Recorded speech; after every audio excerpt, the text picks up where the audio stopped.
Hello there, welcome to HFY Sci-Fi Galaxy, where humans face the unknown, outsmart the impossible, and turn every test into victory. So sit back and let the story begin. Rovi had never seen an ocean before. None of the Fenari children had. Their home world was dry rock and quiet dust, and the idea of a planet covered in water that moved and roared and swallowed ships whole was something out of a nightmare.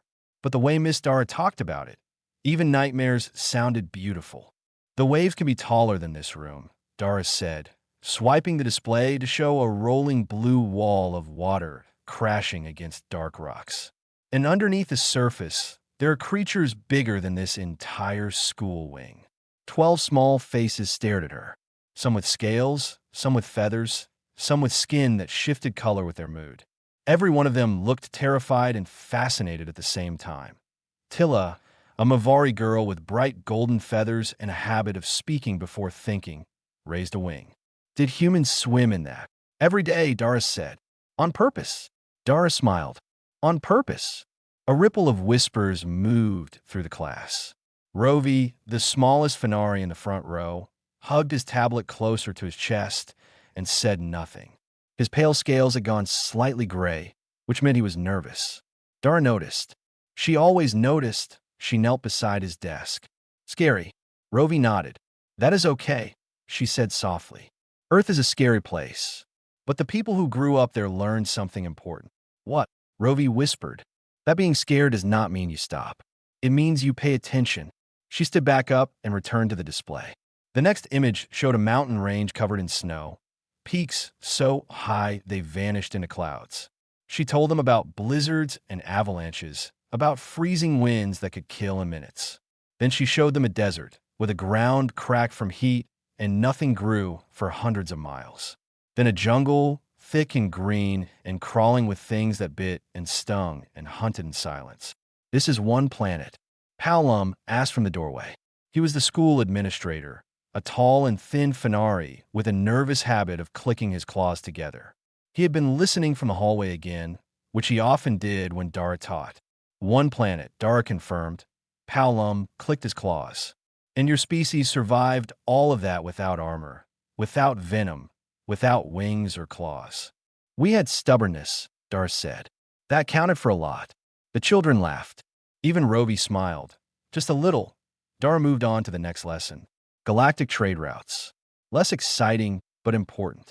She made it bearable by letting the children draw their own maps and invent names for imaginary planets.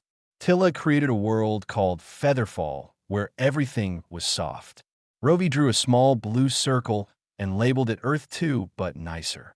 Dara pinned it to the wall with the others. Lunch came and went.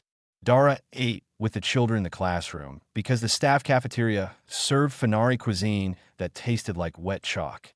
She had a sandwich she had packed that morning, simple bread and vegetables from the station hydroponics bay. Rovi sat beside her, eating his nutrient paste slowly, watching her chew. Does it hurt? He asked. Does what hurt? Chewing. Your teeth are so sharp. Dara laughed. No, little one. It does not hurt. After lunch, she checked her communicator. A message from her younger brother Neil, who worked in station security 2 decks below. Cargo inspection running late. Boring stuff. You free for dinner? She typed back a quick yes and put the device away. The afternoon lesson was lighter. She read them a short story from Earth about a rabbit who outsmarted a fox. The children loved it. Tilla declared that the rabbit was clearly part Mavari because of its speed. A Fenari boy named Dosan argued that the rabbit was Fenari because it was clever and small. Dara let them argue. Friendly arguments were good for young minds. The day was winding down. Sunlight from the station's artificial daylight panels turned warm and orange, mimicking an evening glow. Dara began packing up the displays and stacking tablets for charging. The children gathered their bags.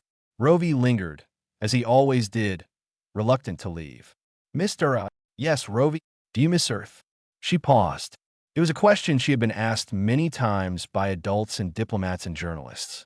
But from Rovi, it felt different. Honest. Sometimes, she said, I miss the rain, and I miss my father. He loved the rain too. Rovi nodded seriously, as though missing rain was the most important thing he had ever heard. The last children filed out. Palam waved from the hallway and headed toward his office. The classroom was quiet. Dara wiped down the display board and straightened the desks. She reached for her bag. Then she stopped. There was a vibration in the floor. Faint, not quite a sound, more like a feeling that crawled up through her boots and settled in her knees. It was wrong. She had lived on the station for 2 years, and she knew its rhythms the way she once knew the rhythms of Earth. The hum of engines, the pulse of life support, the gentle sway of artificial gravity. This was none of those things. This was impact. She placed one hand on her belt where a short blade hung in a leather sheath. It had been her father's. She had carried it every day since he died, more out of love than need. Her fingers tightened around the handle. The lights flickered once, then held steady. Down the corridor, something groaned like metal being torn. Dara did not move. She stood perfectly still in the empty classroom, listening, feeling, waiting. Then the alarms began. The alarm was not the kind that meant a drill. Dara had heard drills a dozen times. They were soft, polite, almost apologetic. This alarm screamed. It pulsed through the walls and ceiling in sharp bursts, red light flooding the corridor outside the classroom in waves. She moved before she thought. Her legs carried her to the hallway, and her eyes swept left and right in less than a second. The emergency bulkheads at the far end of the corridor were already dropping, thick slabs of metal sliding down from the ceiling to seal sections of the station. Standard protocol for hull breach. But the vibration she had felt was not a hull breach. It was heavier, closer. Something had hit the station hard and with purpose. She turned and walked back in the classroom. 7 children were still inside. They had not yet left the building. Rovi was frozen by his desk, his small claws gripping the edge of it. Tilla stood near the window panel, her feathers puffed wide in fear. 5 others huddled near the back wall, eyes wide and round. Dara dropped to one knee and looked at them. Her voice came out steady and low, the voice she had learned from her father, the voice that meant listen to me and nothing else. We're going to the storage room in the back. Right now. Walk, do not run. Stay close to me. They obeyed. Every one of them. Even Tilla, who never listened to anyone, followed without a word. Dara guided them through the narrow door at the rear of the classroom into the storage room. It was small and windowless, lined with shelves of old tablets and cleaning supplies. But it had a heavy door and its own emergency air vent connected to a separate system. Dara had memorized that detail on her first day at the school. Habit. Earth habit. Know your exits. Know your air. Palam appeared in the classroom doorway, his long body shaking. What is happening? The alarms. I cannot reach security on the comm channel. The lines are jammed. Get in here, Dara said. Should we not evacuate to the main hall? The protocol says to gather at the designated. The protocol was written by people who never had a shuttle crash into their station. Get in here now. Palam stared at her. He had never heard her speak like that. He stepped inside. Dara began dragging desks. She stacked them against the classroom door one by one, building a rough barricade. The desks were light, made for children, but layered together they would slow someone down for a few seconds. A few seconds could matter. Palam watched her with growing horror. You think someone is coming here? To the school. I think a Raider shuttle just punched through the docking port on this deck, Dara said, not stopping. And I think Raiders like soft targets. But we are a school. Dara looked at him. That is why. The color drained from Palam's face. He understood. She finished the barricade and stood behind it, her hand resting on the blade at her belt. Her shoulder ached from shoving furniture, but she ignored it. Pain was background noise. Another Earth lesson. Then she heard them. Footsteps. Heavy, uneven, armored. Not the light steps of station security. These were boots built for breaking things, worn by people who enjoyed breaking things. They echoed down the corridor, growing louder with each second. Through the narrow window panel in the classroom door, she saw them. 4 figures. Dreckery. Big, broad, covered in dull gray armor, plating that wrapped around their torsos and arms.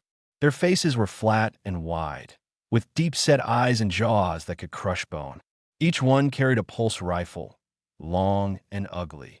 The one in front was the largest. He moved with the easy confidence of someone who had done this before and enjoyed it. He was shouting orders to the others, gesturing at doors as they passed. His voice was deep and rough. Check every room. Find the young ones. Young ones bring the best price. The soft species pay fast when their children cry on camera. Grell Hask. Dara did not know his name yet, but she knew his type. She had grown up on a planet that produced men like him. Earth had plenty of predators, and not all of them had claws. One of the raiders dragged a station worker by the arm. The worker was Fenari, bleeding from a cut on his head, stumbling and whimpering. They tossed him aside like garbage and kept moving. Dara watched all of this through the small window. Her breathing was calm. Her heart beat steady. Her fingers curled around the handle of her blade, and she drew it slowly from its sheath. The metal caught the red emergency light and glowed. Behind her, in the storage room, she heard Rovi crying softly. Small, quiet sobs that he was trying to hold in. She heard Tilla whispering to him, her voice shaking. She heard the other children breathing too fast. She turned and walked to the storage room door. She looked inside. 7 small faces looked back at her, and behind them, Palom, who was pale and trembling. Palom, seal this door after me. Do not open it. What are you going to do? He whispered. Dara looked at the children. She looked at Rovi, whose gray scales were almost white with fear. She knelt down in front of him, just like she did every day in class, and she spoke softly. Nothing in that hallway is scarier than me. I promise you. Rovi looked at her with his wide, wet eyes. He did not speak, but he nodded. Dara stood. She walked back into classroom. She heard the storage room door close and lock behind her. She faced the barricade, the blade steady in her hand. The footsteps were close now. Right outside, a fist hammered on the door. Then a boot. The desk shuddered. Dara exhaled once and waited.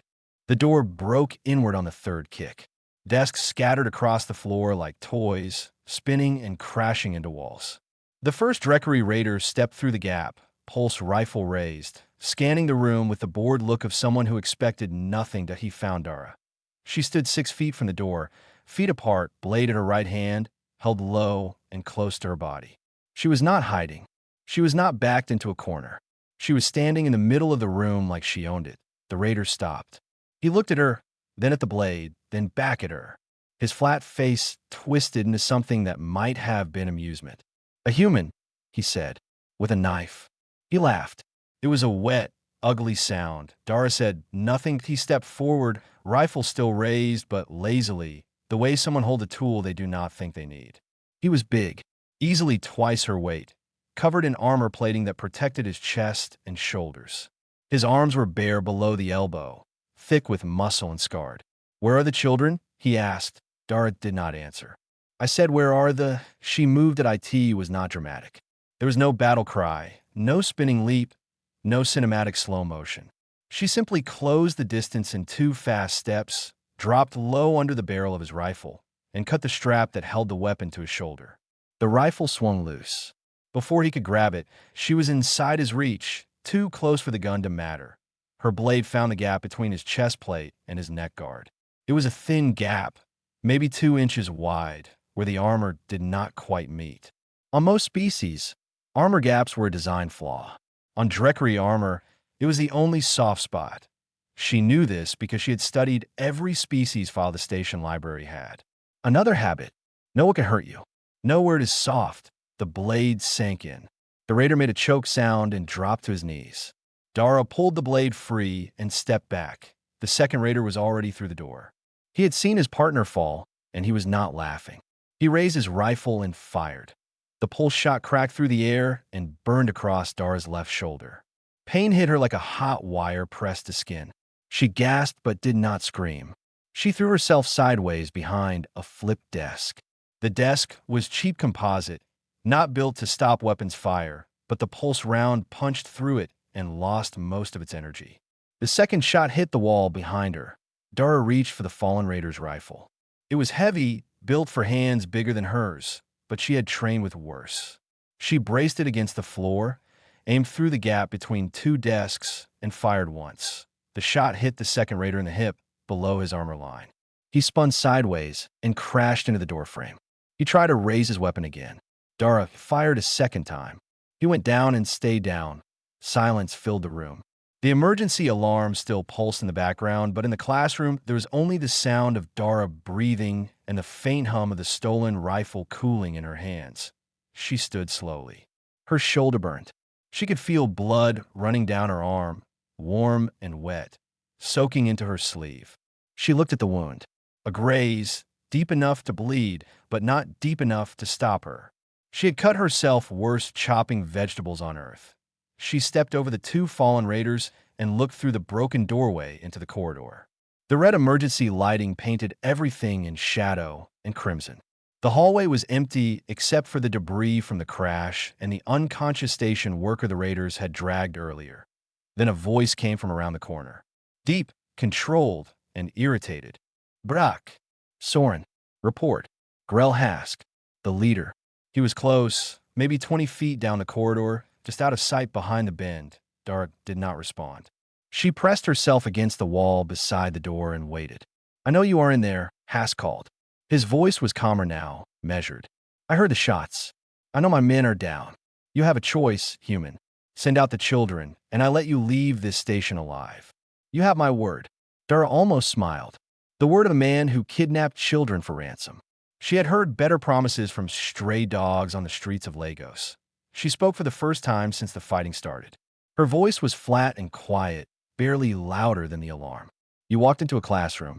You did not get to walk out. A pause, long and heavy. Then Hask laughed, but it was a different kind of laugh than the first raiders. There was no amusement in it. It was the laugh of a man recalculating. Fine, he said. We do this the hard way. She heard his footsteps retreat down the corridor. Not running, walking, deliberate. Dara turned and looked at the storage room door. It was still sealed. The children were still inside. Safe for now. She wiped the blood from her blade on her sleeve, adjusted her grip on the stolen rifle, and moved to the doorway. She pressed her back against the wall and listened. The station groaned around her. Somewhere below, she knew Neil and the security teams were trying to reach this deck. But the bulkheads were sealed. It would take time. Time she would have to buy with blood. She tightened her grip on the blade and waited for whatever came next. The lights died first. Not a flicker, not a warning. Just gone. One moment, the red emergency glow filled the hallway, and the next there was nothing but black, thick and total, like being buried underground. Then the air changed. The soft push of ventilation that Dara had felt against her skin every day for 2 years stopped. The vents went silent.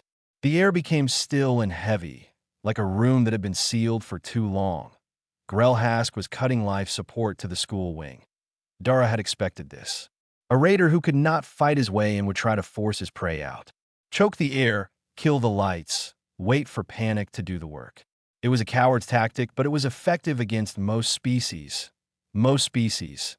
Dara moved through the dark classroom by memory. She knew every desk, every shelf, every step between the door and the storage room. She reached the sealed door and knocked 3 times. Slow and even. Hallam, it is me. Open. The lock clicked. The door cracked open and Palom's frightened face appeared in the gap, lit only by the faint glow of a tablet screen one of the children was holding. The air stopped, Palom whispered. The children are scared. Rovi is not breathing well. Dara stepped inside and closed the door behind her. The storage room was small and warm, crowded with 7 children and 1 terrified administrator. She could hear their breathing, fast and shallow. She could smell their fear, a sharp chemical scent that Fenari and Mavari both gave off when distressed. She found the emergency air panel on the far wall. Every critical room on the station had one, a small independent unit connected to a backup oxygen supply that could run for 6 hours. She pulled the cover off and turned the manual valve. A soft hiss filled the room. Fresh air. The children gasped, and some of them started crying with relief. Dara sat down on the floor with her back against the wall. Rovi crawled into her lap without asking, pressing his small-scaled body against her chest. She wrapped one arm around him. Her injured shoulder screamed at the movement, but she held him anyway. I want to go home, Rovi whispered. You will, Dara said. I promise. Tilla sat beside her, feathers flat against her body. Try to look brave and failing. How long do we have to stay here? Until help comes. What if help does not come? Dara looked at her. Then I will carry you out myself. Tilla stared at her for a long moment, then leaned against Dara's good shoulder and said nothing more. The dark was total. The tablet's glow was the only light, a pale blue square in the black. Dara told the children to breathe slowly. She spoke to them the way her father had spoken to her when storms hit their home in Lagos, calm and steady, like the storm was something happening to someone else far away. My father was a Marine, she said. He sailed on Earth's oceans. One night, his ship was caught in a storm so big the waves were taller than buildings. The ship lost power. The radio died. They were alone in the dark with water crashing over them from every side. Rovi looked up at her. What did he do? He held on. He told his crew to hold on. And when the storm passed, they were still there. Vet, tired, scared, but still there. He told me later that the ocean was not trying to kill them.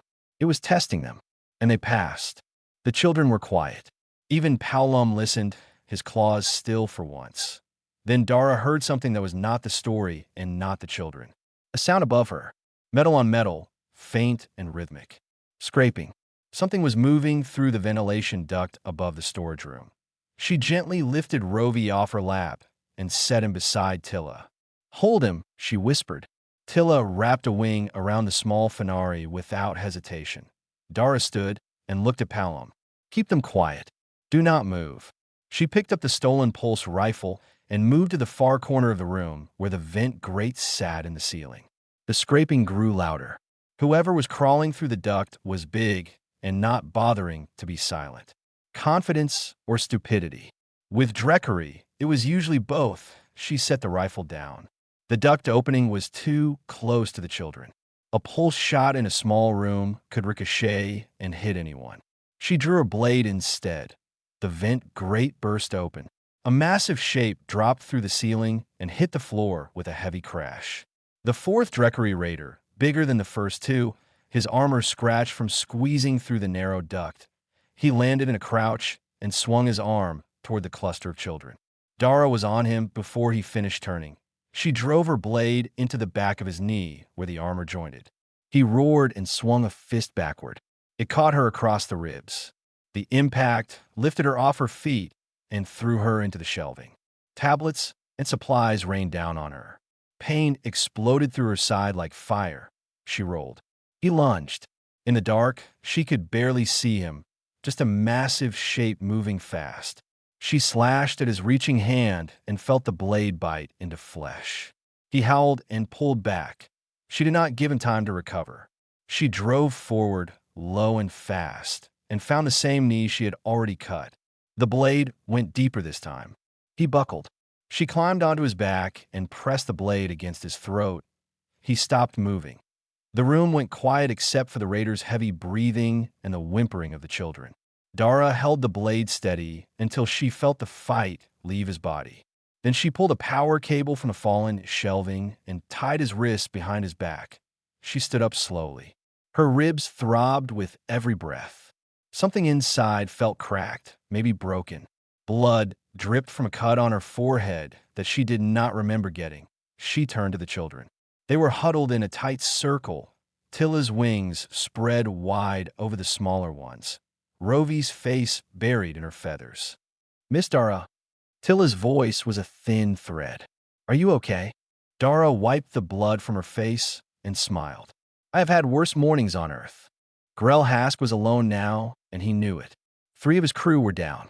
The human woman had done what an entire security detail had failed to do.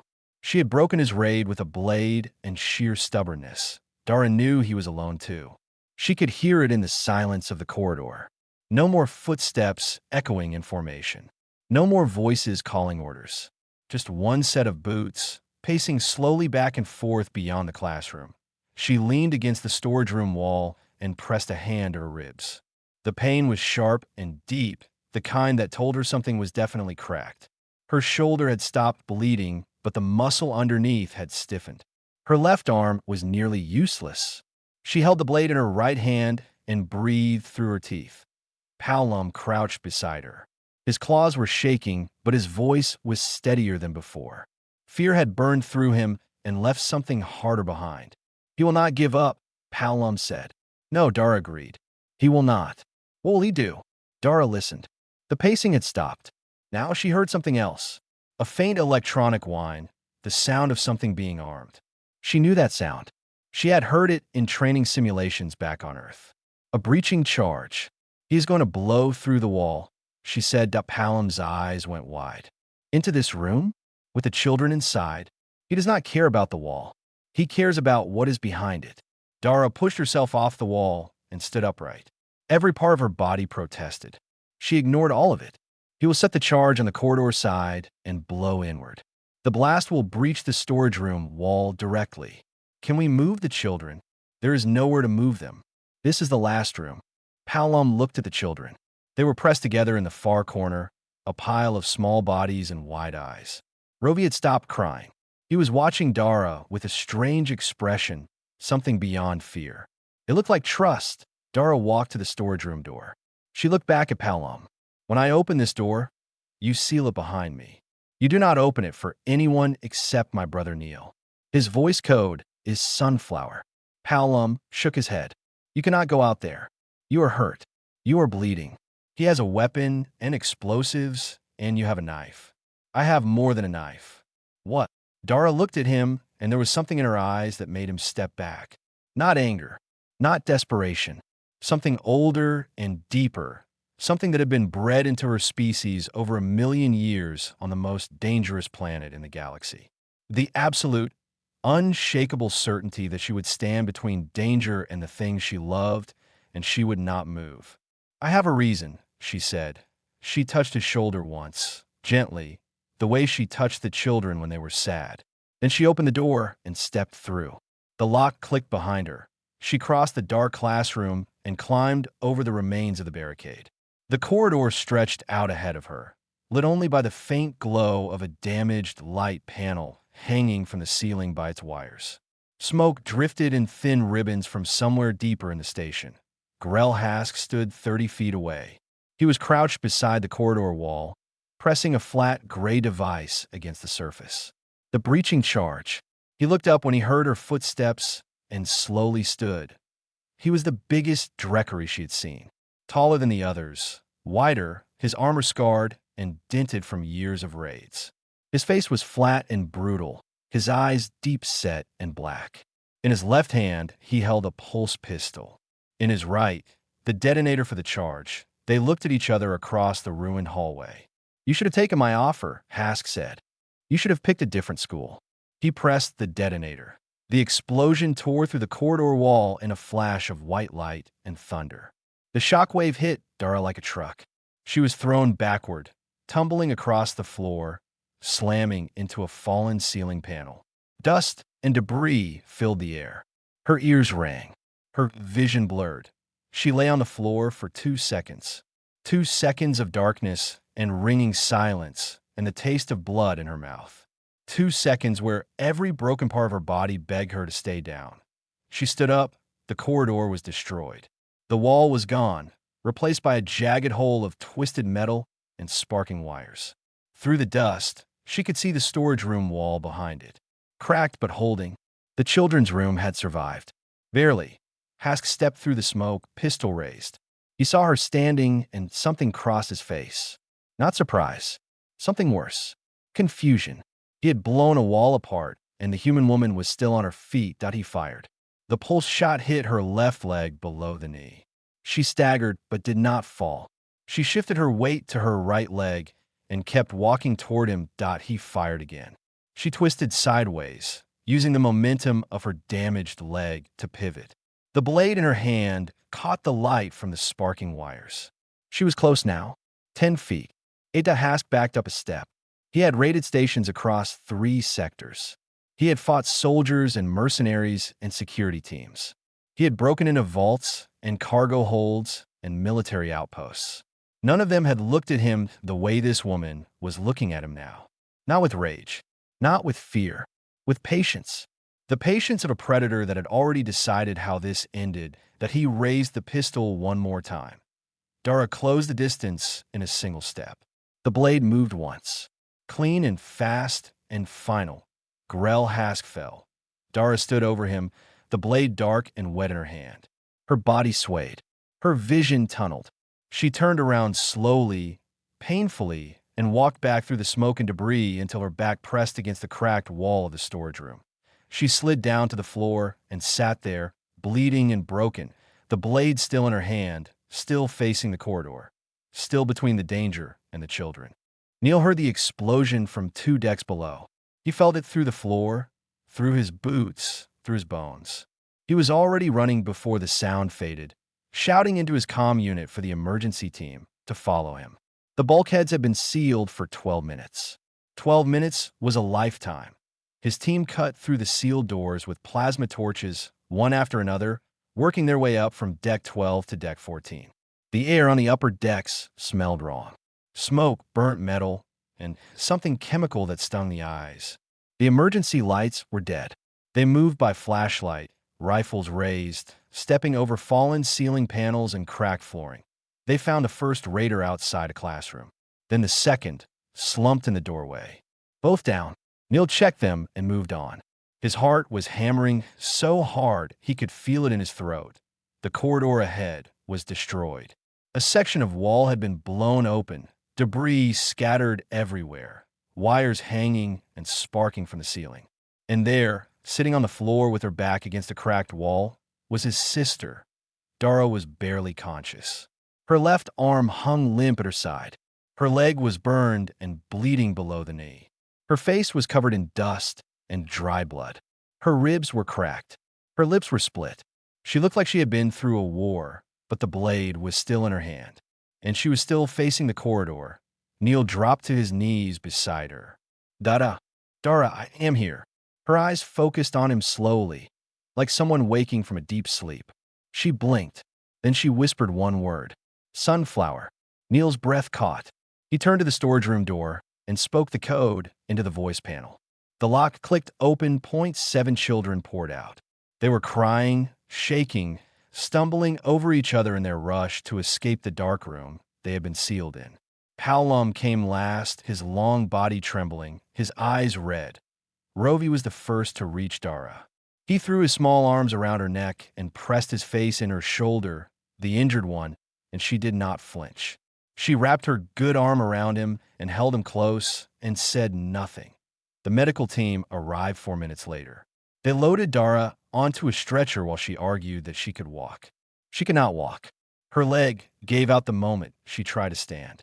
Neil held her hand as they carried her to the medical bay, and he did not let go until they took her into surgery. The news spread fast. First across the station, then across the sector, then across the galaxy, that a single human schoolteacher had fought off 4 Dreckery raiders with a blade and a stolen rifle. She had killed 2, disabled 2, and held a corridor against their leader alone while protecting 7 children. She had been shot, burned, beaten, and blown up. She had not retreated a single step. The Fenari government sent a formal message of gratitude within hours. The Mavari Council followed. Diplomats from 6 species requested meetings. News networks ran the story on every channel. Analysts debated what it meant for human integration in galactic society. Military commentators studied the fight like a tactical case study. None of them understood it. Not really. Palam understood it. He visited Dara in the medical bay 3 days later, when she was awake and sitting up and complaining about the hospital food. He stood at the foot of her bed, his claws folded together, his long face drawn tight with emotion. I owe you an apology, he said. For what? I always thought humans were too dangerous to be around children. I worried about it. I filed reports about it.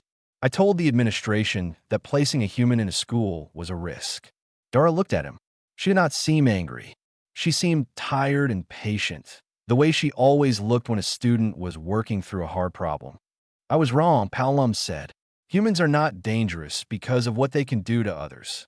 Humans are dangerous because of what they will do for others. You did not fight those raiders because you were violent. You fought them because those children were yours. Not by blood, not by species. Yours because you chose them. Dara said nothing for a long moment. Then she nodded once. Rovi visited every day. He brought drawings. The first was a picture of Dara standing in front of the classroom, but she had wings. Large golden wings like Tilla's, spread wide behind her. I thought you should have wings, Rovi said seriously. You earn them. Dara looked at the drawing, and for the first time since the raid, she cried. Not from pain, not from fear, from something she could not name, something that lived in the place between love and grief and gratitude. She pinned the drawing to the wall above her bed. Weeks passed. The corridor was repaired. The classroom was rebuilt. New desks replaced the ones Dara had used as a barricade. The scorch marks were painted over. The broken window panel was replaced with reinforced glass that on a Tuesday morning, Dara walked back in her classroom. She moved slowly, still healing, a slight limp in her left leg that the doctors said might never fully go away. She wore the same simple clothes she always wore. The blade hung at her belt, cleaned and sharpened. The children were already in their seats. When she stepped through the door, they erupted, cheering, clapping, some of them crying. Tilla's feathers flared bright gold. Dosan stamped his small feet on the floor. Rovi sat in the front row, his pale scales flushed pink, which meant he was happy. Dara stood at the front of the room and waited for them to settle. She smiled. She looked at the display board, still showing the last image she had loaded before the alarms. A mountain range on Earth, covered in snow, peaks vanishing into clouds. Now, she said, where were we? Rovi raised his hand. Yes, Rovi. Miss Dara? Are all humans like you? Dara looked at him. She looked at all of them. 12 small faces from different worlds, different species, different lives. All of them looking at her, like she was the center of the universe. She smiled. Every single one.